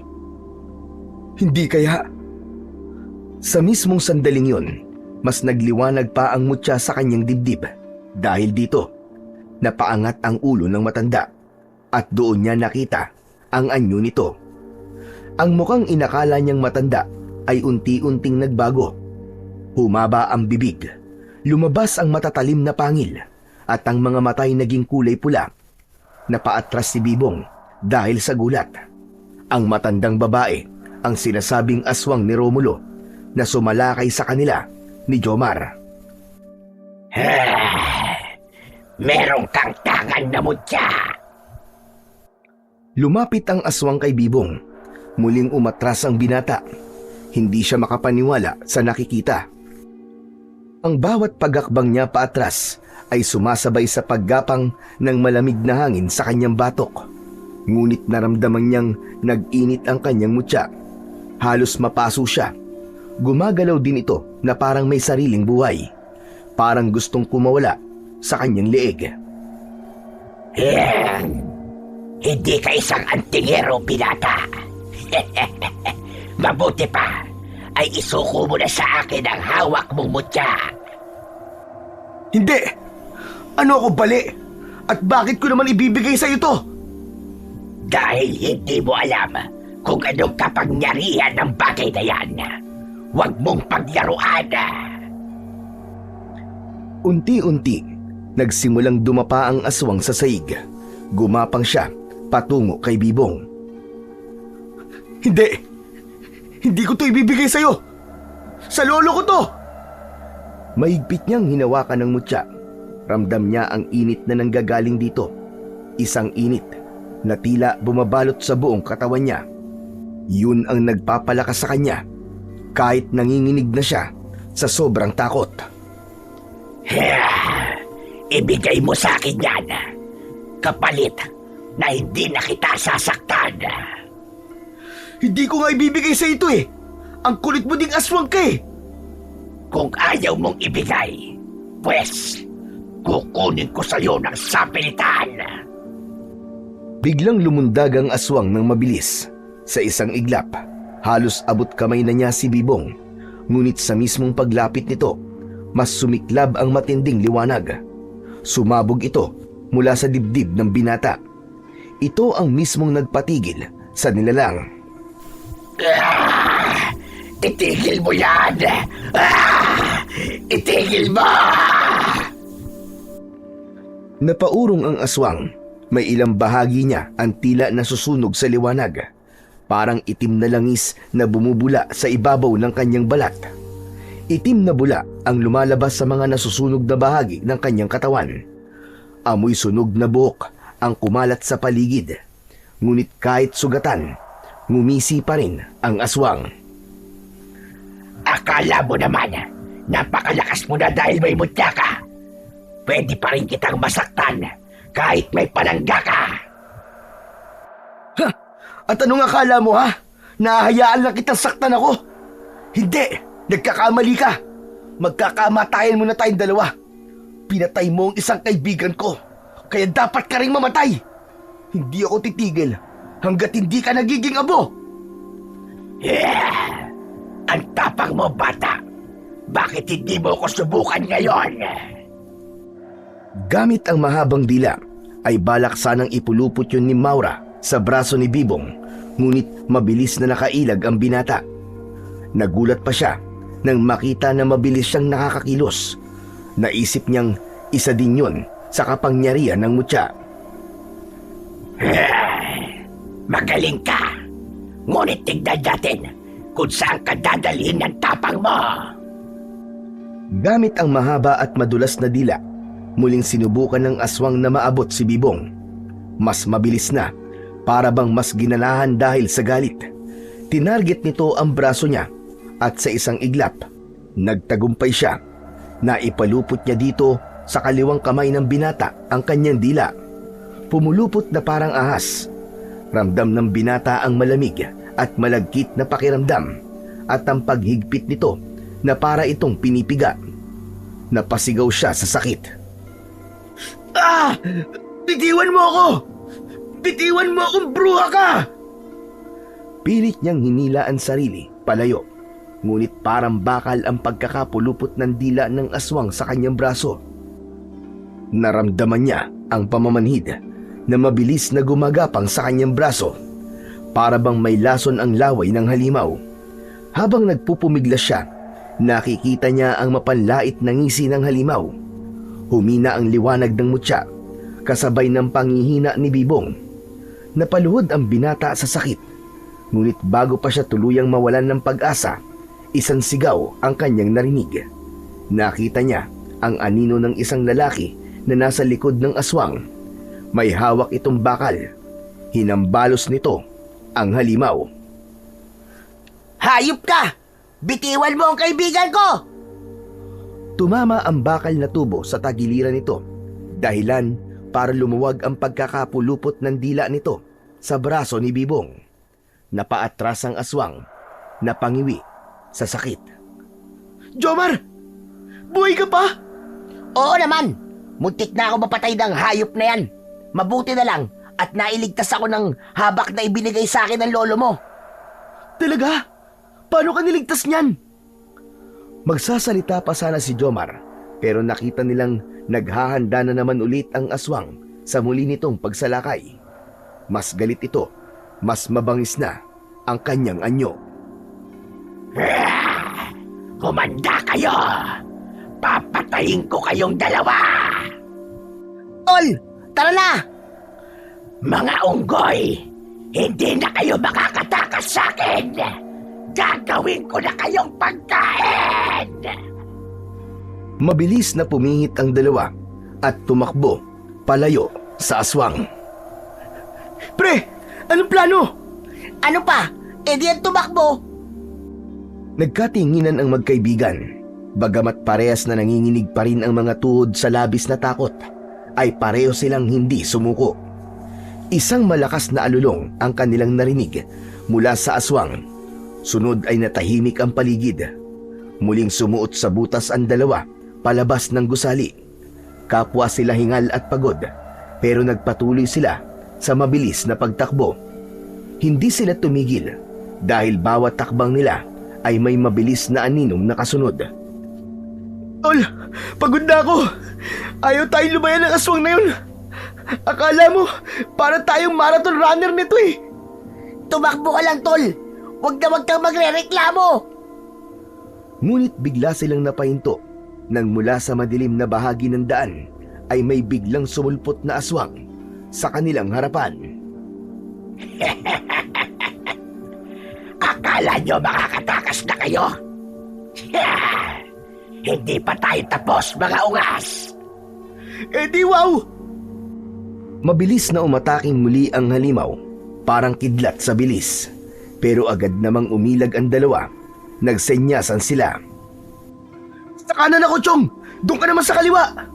Sige, Chong! Mabilis silang pumwesto at sabay na umatake.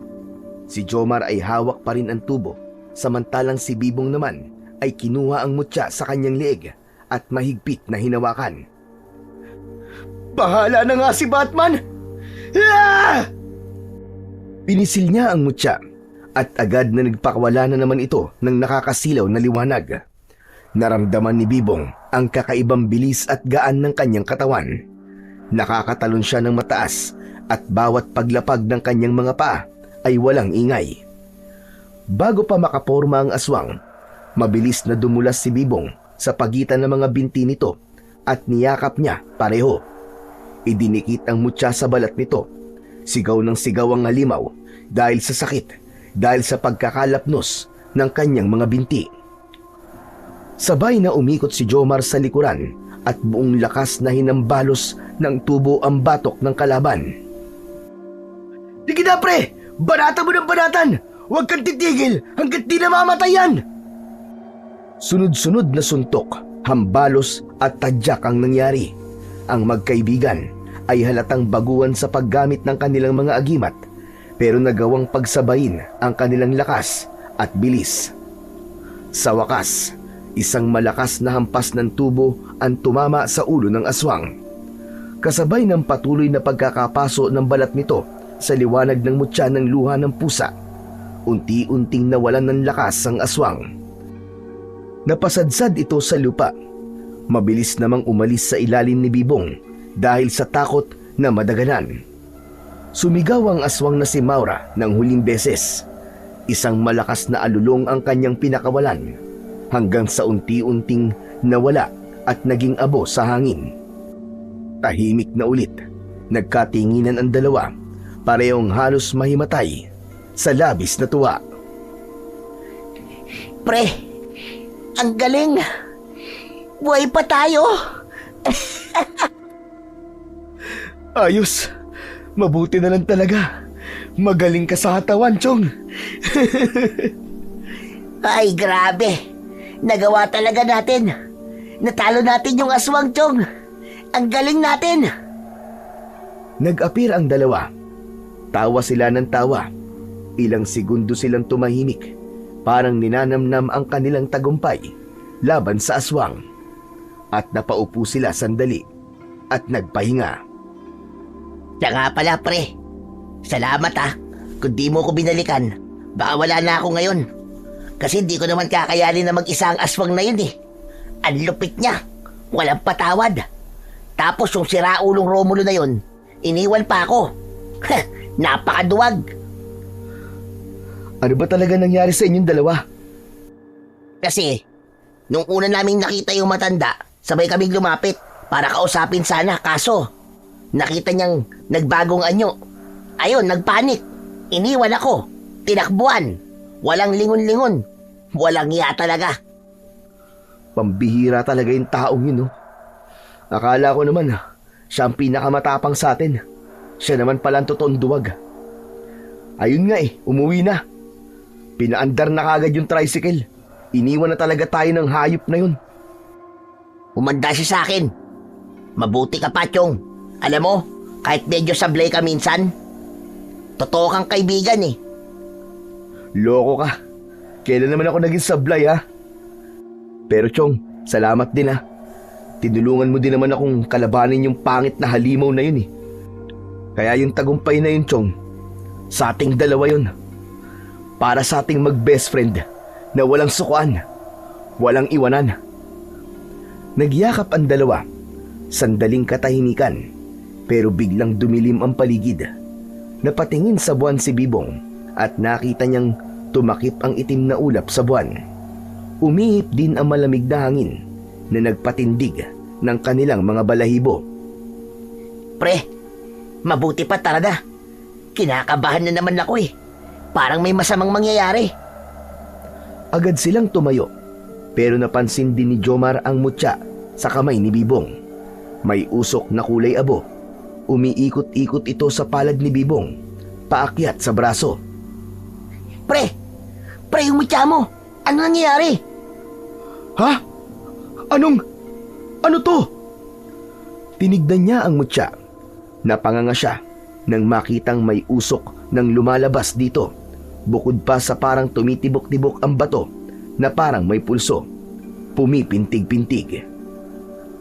Bitiwan mo na, pre! Bitiwan mo! Hindi pwede! Kay Lolo Tochong eh! Magagalit sa akin yun! Ayaw bitiwan ng binata ang mutya dahil alam niyang bawat anting-anting ay mahalaga para sa kanyang lolo. Ang mga ito ang kanyang buhay at parang itinuturing na mga alaga o anak ang kanyang mga agimat. Kaya naman, kung hindi niya maibabalik ang mutya sa kanyang lolo, alam niyang magdadamdam ang matanda sa kanya. Ngunit bumilis ang tibok ng kanyang puso nang maramdaman ang dumaloy na kuryente mula sa mutya. Mula sa kanyang palad, paakyat ng braso hanggang sa kanyang balikat. Umiinit din ng umiinit ang kanyang balat. Biglang napaatras si Bibong at napasigaw. Pre! Aray! Ang init! Ang init talaga! Pre! Tanggalin mo na yan, pre! May mali dyan! Hindi yan normal! Sinubukang hilahin ni Jomar ang kwintas sa palad ni Bibong, pero hindi niya ito matanggal. Parang nakadikit na ito sa balat. Para bang may humahawak dito na hindi nakikita. Tila may sariling buhay ang mutya. Ayaw na matanggal, Chong! Anong gagawin natin? Ah! Anong klaseng mutya ba yan? Takot na takot si Jomar habang hawak ang balikat ng kaibigan. Napansin niya ang balat ni Bibong. Unti-unting nangingitim. Para bang may maitim na likido na dumadaloy sa mga ugat nito. Ang mga linya sa braso ay naging itim din. Parang may lason. Ah! Ang sakit, pre! Parang sinusunog ako sa loob! Pinagpapawisan na si Bibong kahit malamig ang hangin. Tumulo na din ang kanyang luha dahil sa takot at hirap na kanyang dinaranas. Napaupo siya sa damuhan, halos mawalan na ng malay. Anak nang, anong gagawin ko? Paano to? Biglang may lumabas na liwanag sa mutya. Unti-unting nabuo ang isang muka. Isang babae, nakapikit at umiiyak. May mukha, Bibong! May mukha sa mutya! Maya-maya, ang liwanag na nabuo ay biglang lumapit kay Jomar. Nag-iba ito ng anyo. Mula sa anyo ng babae, naging usok na puti at nagpaikot-ikot sa kanilang dalawa ni Bibong. Ilang saglit pa, mabilis itong tumapat sa dibdib ni Bibong. Hindi! Huwag ako! Pumasok ang usok sa katawan niya. Nang isay ang katawan ni Bibong, tumirik ang kanyang mga mata. Habang nangyayari ito, mula sa di kalayuan, ay narinig ni Jomar ang huni ng mga uwak. 1, 2, hanggang 5, hanggang sa hindi na niya mabilang. Hindi niya nakitang lumitaw ang mga ito at nagsiliparan palapit sa kanila. Tumigil ang pangingisay ni Bibong. Ramdam niya ang labis na panghihina. Hindi niya na alam kung gaano katagal siyang nakaupo sa damuhan. Nasa kamay pa rin niya ang mutya. At sa kabila ng sakit na nararamdaman niya, naisip niya pa rin ang kanyang lolo. Naalala niya ang sinabi nito sa kanya. Ang bawat paghawak ng mutya ay may kapalit. Kung hindi mo kayang panindigan ang kapalit, huwag mong piliting maging bayani. Ngayon ay lubos na naiintindihan na niya ang ibig sabihin nito. Nakita niya si Jomar na nasa tabi niya.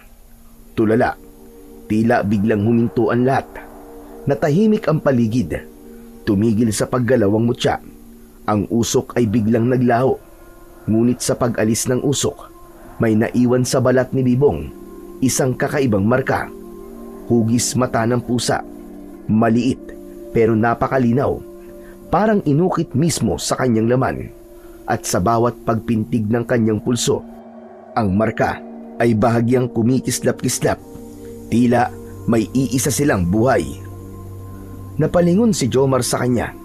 Nakita nito ang marka at bahagyang umatras. Halata ang takot at pagkalito sa mukha niya. Ano yan, pre? Ano ba talaga nangyayari? Hindi ko rin alam. Wala akong ideya kung para saan to. Mas lalo nadagdagan ang kanilang katanungan nang biglang nalusaw ang mutya sa palad ni Bibong. Biglang kumidlat at kumulog ng malakas. Kasabay ng kulog, biglang umalingasaw ang amoy ng nabubulok na laman. Ang mga uwak na lumilipad sa itaas nila, bumaba sa harap nila. Iba na ang kanilang anyo. Parang tao, pero baluktot ang mga katawan. Mapupula ang mga mata at may kuko na mahaba at matalas. Matatalim din ang kanilang mga ngipin at may mahaba at malapad din silang mga dila. Pre, anak ng tokwa! Mga aswang! Anong gagawin natin? Hindi ko rin alam, pre. Wala na akong mutya. Kaya, takbo na! Ngunit hindi sila nakatakbo. Parehas silang nahawakan ng mga aswang. Bitiwan niyo ako! Bitiwan niyo ako! Anong gagawin natin, pre? Ayoko pang mamatay! Wala na tayong pagpipilian! Kailangan nating lumaban, Chong! Papalapit na ang ilang halimaw. Ang ilan ay gumagapang sa lupa. Ang iba naman ay naglalakad ng baluktot at pasuray-suray. Pero lahat sila mukhang gutom na gutom. Sa isang iglap, sumugod ang isang aswang, mabilis at walang babala. Mabilis na hinampas ni Jomar ng tubo ang nakahawak sa kanyang aswang. Nabitiwan siya ng halimaw. Pre, sa likod mo! Sige, banatan mo! Yan! Sige pa! Sa ulo! Tirahin mo! Teka, sandali lang, time first! Pre, anak ng puro kautos eh! Tulungan mo ako, ang dami nito! Hindi ako makawala sa hayop na to eh! Dali! Banatan mo na! Isang mabilis na hampas sa ulo ang pinatama ni Jomar sa aswang na may hawak kay Bibong. Nabali ang leeg ng aswang at tumilapon ito sa lupa. Galit na galit ang kasamahan nitong mga aswang. Yari tayo dito, pre! Anong gagawin natin sa mga aswang na yan? Eh di banatan natin lahat, pre! Mamatay na ako, mamatay! Nagkatinginan sila saglit. Parehong pagod, parehong takot, pero parehong buo ang loob. Pumwesto ang dalawa paharap sa mga kalaban nilang aswang. Hindi na nila mabilang kung ilan pa ang kanilang kalaban. Muli, mahigpit na hinawakan ni Jomar ang tubo at itinaas sa ere, habang si Bibong naman ay naghahanap ng kahit na anong bagay na pwede niyang gamitin para maipagtanggol ang kanyang sarili. Pre, wala nang atrasan to. Laban na! Ngunit hindi sumagot si Bibong. Tumangulang ito at sabay silang sumugod. Nagsimula na ulit ang kanilang laban. Si Jomar, pinaghahampas niya ang mga sumasalubong na aswang. Samantala si Bibong, naghagis ng mga bato, sanga at nagsisisigaw ng kung ano-ano para lituhin ang mga aswang. Sa bawat pagsigaw niya, kahit papano'y napapatalon ng ilan sa mga kalaban. Pero alam nilang hindi sapat yon. Hindi sapat ang lakas nila para sa napakaraming kalaban. Nasusugatan nila ang mga halimaw, pero kapalit nun, nakakatanggap din sila ng mga galos, kagat at kalmot. Sa gitna ng gulo, biglang may kakaibang nangyari. Ang marka sa kamay ni Bibong ay biglang nagliwanag. Napalingon naman si Jomar. Parehas silang nagulat. Hala pre, ano nangyayari sa'yo? Bago pa makasagot si Bibong, ay lumitaw na ang anino ng isang malaking pusa. Isang dambuhalang puting pusa. Galit na galit ang itsura nito. Nakaamba ang pangil at nanlilisik ang mga mata. Gumalaw si Bibong, kasabay ng paggalaw ng pusa sa likod niya. Tumakbo siya papalapit sa isang aswang at sinuntok niya ito sa muka. Sa isang iglap, sumabog ang aswang at nagkapira-piraso. Natulala si Jomar sa kanyang nakita. Ngunit hindi nagtagal ang kanyang pagkamanga dahil sinugod siya ng dalawang aswang. Bigla siyang nakaramdam na parang may puwersang dumaloy sa katawan niya. Ramdam niya ang pagbabago ng kanyang lakas. Napatingin siya sa pusa na nasa likod ng kanyang kaibigan. Naramdaman niya ang enerhiya ng pusang anino ay hindi lang kay Bibong. Dumadaloy din ito sa kanya. Naging mas mabilis ang kanyang kilos. Nakatama siya ng isang solidong hampas sa ulo ng isang aswang. Halos gumulong ito sa lupa bago tuluyang namatay. Samantala si Bibong naman ay nakarinig ng isang tinig. Parang may bumubulong sa kanyang tenga. Sinasabi nitong gamitin niya ang liwanag. Napakurap siya. Biglang nag-iba ang kanyang paningin. Naging mas malinaw ang lahat. Sa katawan ng bawat aswang, nakita niyang may mga suot silang parang mga kwintas. Hindi ordinaryong kwintas ang mga yon. Ang bawat piraso ay may nakasabit na mutya. Kulay abo, parang pinaghalong bato at buto, at animoy buhay na kumikislap sa ilalim ng kadiliman. Hindi basta aksesorya ang mga yon. Alam niya, nararamdaman niya, na yon ang nagpapalakas sa mga kalaban. Yun ang dahilan kung bakit matitibay at mababangis ang mga aswang na kanilang kaharap. Pre, yung mga kwintas nila, may mutya din sila. Doon galing ang lakas nila. Oh, anong gagawin natin? Hindi na sumagot si Bibong. Kumilos siya, gamit ang bagong lakas na dumadaloy sa kanya. Mabilis niyang inatake ang isang aswang. Sinadya niyang puntiryahin ng kwintas. Sa isang galaw ng kamay, tinamaan niya ang mutya gamit ang isang bato. Nabasag ang kwintas. Kasabay nun, nagsisisigaw sa sakit ang aswang. Nagliyab ang katawan at naging abo pagkalipas lamang ng ilang segundo. O ano, Chong? Nakita mo yon? Sa kwintas, Chong! Basagin natin ang mga kwintas! Agad na naunawaan ni Jomar ang sinabi ni Bibong. Mas naging sistematiko ang kanilang galaw. Hindi na basta suntok o hampas lang. Pinuntiryan nila ang mga kwintas ng bawat aswang. Isa-isang bumabagsak ang mga kalaban. Isa-isang nagiging alikabok ang dating malalakas at nakakatakot na nilalang. Hanggang sa huli, wala nang natirang halimaw. Ang paligid ay napuno na lamang ng usok, alikabok at amoy na sunog na laman. Tumayo si Bibong at Jomar. Humarap silang dalawa sa dambuhalang pusa. Dahan-dahang kumilos ang pusa at mas lumapit pa sa kanilang dalawa. Maingat ang galaw nito at mabagal. Tumigil ito. Halos 3 dangkal na lamang ang layo mula sa kanila. Yumuko ito na parang nagpapakita ng respeto. Ang buntot nito ay dahan-dahang pumalo sa lupa. Naramdaman ng dalawa na para itong nagpapaalam sa kanila. biglang lumiwanag ulit ang marka sa braso ni Bibong. Tapos ay may mainit na hangin na tila yumakap sa kanya. Tumingin ang dambuhalang pusa kay Bibong, tapos kay Jomar. Tahimik lang, pero parang may sinasabi ang kanyang mga mata. Nakangiti ito sa kanilang dalawa. Maya-maya pa ay unti-unti itong naging usok. Nagpaikot-ikot ito sa katawan ni Bibong at sa huli, pumasok na sa marka na nasa kanyang braso. Nakita mo yun, pre? Pumasok sa iyo yung pusa.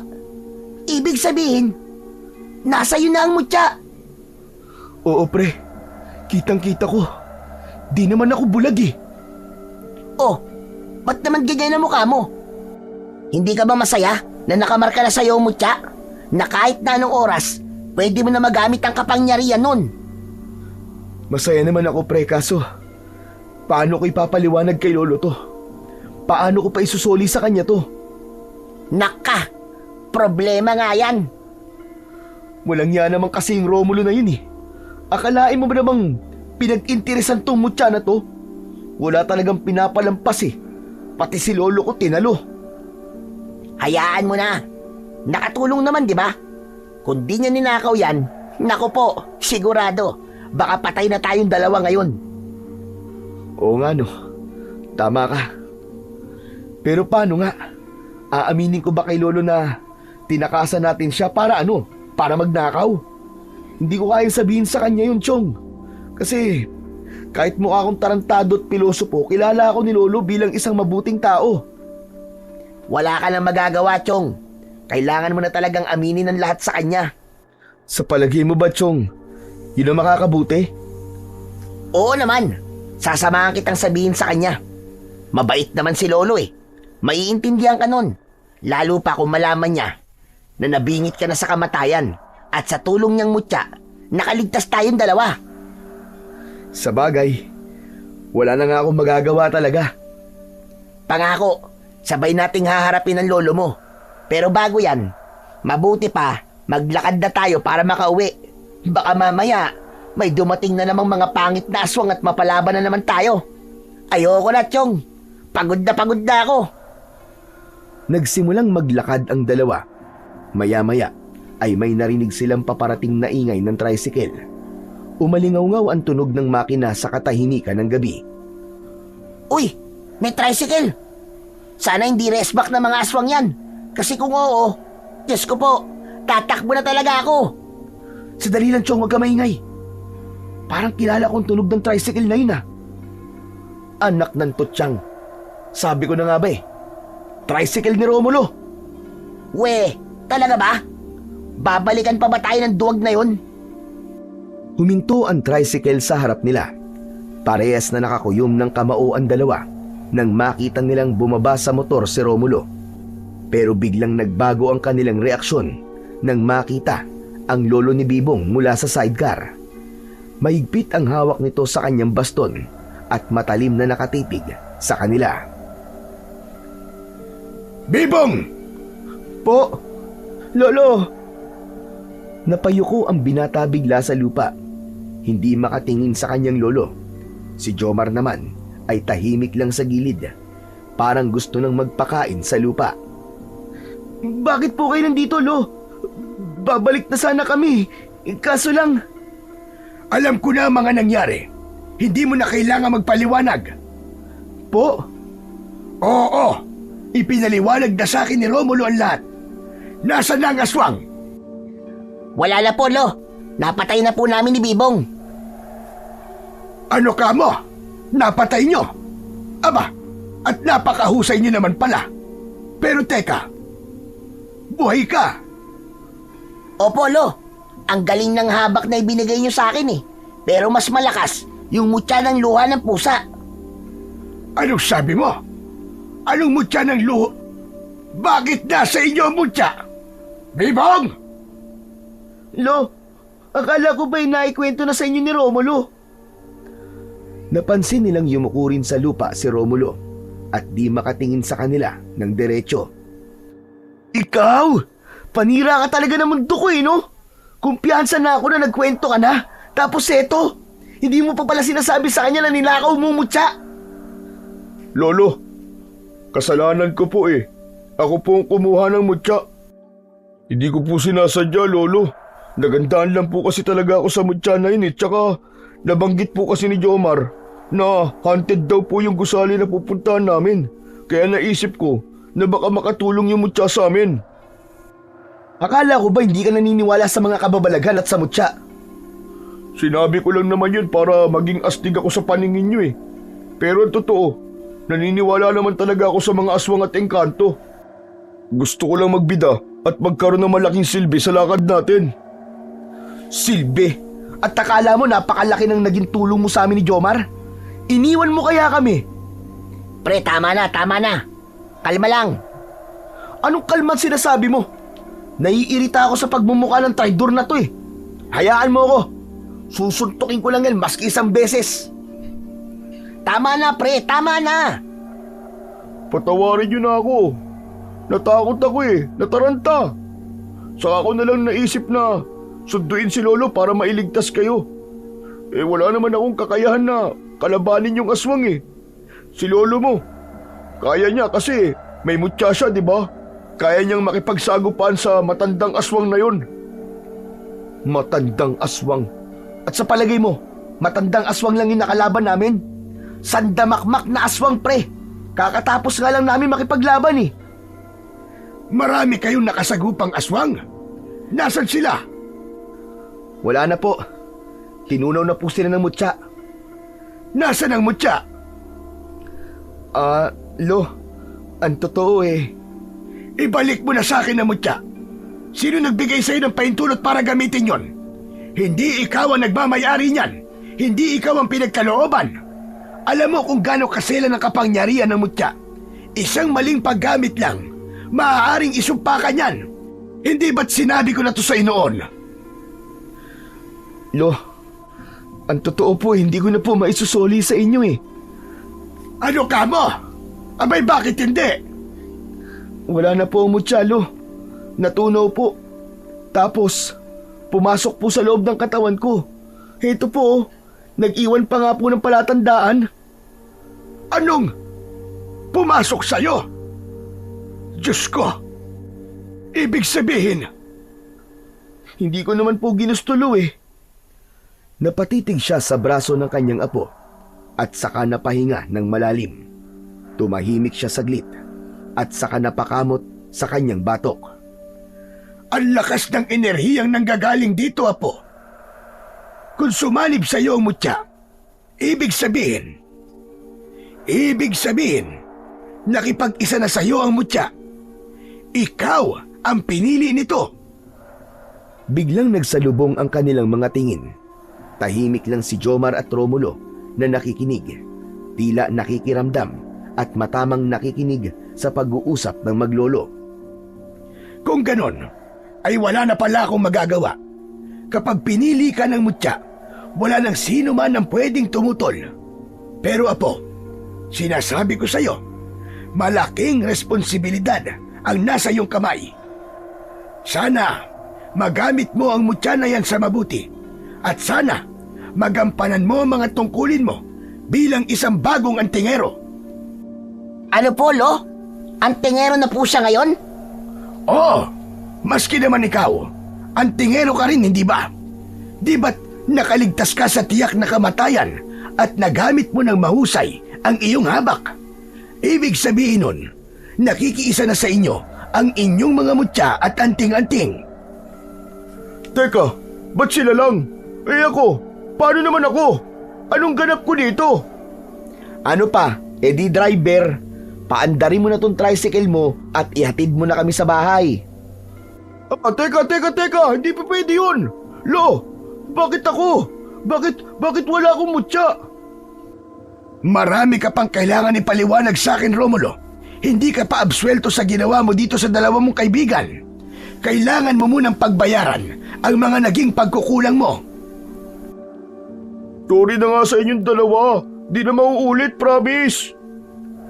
Tumingin si Bibong kay Jomar, ngunit parehas pa ring hindi sila umiimik. Alam ko naman na sablay talaga yung ginawa ko eh. Pero kasi natakot lang talaga ako eh. Kinapos ako sa tapang para harapin ang aswang na yun. Pasensya na talaga mga Chong. Sige na nga. Sa bagay, maski naman tinakbuhan mo kami, may nagawa ka namang mabuti sa amin. Kung hindi mo kinuha ang mutya ni Lolo, baka wala na kami ni Bibong ngayon. Pero heto kami ngayon, buhay pa. Kaya may chance na patawarin ka namin. Ano sa tingin mo, Bibong? Oo na. Pero Chong, sana wag na mauulit ha. O siya, sige na. Sumakay na kayo sa tricycle at umuwi na tayo. Ngayong maayos na kayo, simulan nyo na rin mag-usap kung paano kayo maaabsuelto sa akin at kung paano nyo ipapaliwanag ang mga kalokohang ginagawa nyo. Nagkatinginan ang tatlo matapos marinig ang mga sinabing yun ni Lolo Oyo. Halos sabay-sabay silang napangiti.